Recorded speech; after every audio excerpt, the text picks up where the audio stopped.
এক গভীর রাতে বাবা ও ছেলে নদীতে মাছ ধরতে গেলেন। চারদিকে নীরবতা, শুধু পানির শব্দ শোনা যায়। জ্যোৎস্নার আলোতে নদীটি রহস্যময় দেখাচ্ছিল।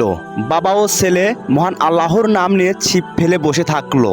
হঠাৎ পানির নিচে যেন কিছু লড়াচড়ার শব্দ পেলেন। বাবা ছেলেকে শান্ত থাকতে বললেন, কিন্তু শব্দটা ধীরে ধীরে কাছাকাছি আসতে লাগলো। হঠাৎই পানির গভীর থেকে একটি বিশাল আকৃতির ছায়া মূর্তি উঠতে শুরু করলো। মনে হচ্ছিল যে এটি কোনো সাধারণ মাছ নয়, যেন ভিন্ন জগতের কেউ।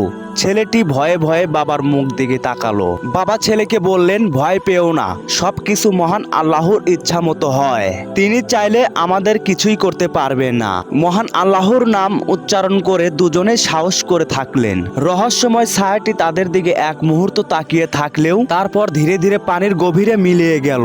বাবা বলল, মহান আল্লাহর উপর বিশ্বাস ও ভরসা করলে সব ভয় দূর হয়ে যায়। আমরা তার উপর নির্ভরশীল। মহান আল্লাহকে ডাকলে সব সময় বিপদ থেকে মুক্তি পাওয়া যায়। মহান আল্লাহ সর্বশক্তিমান।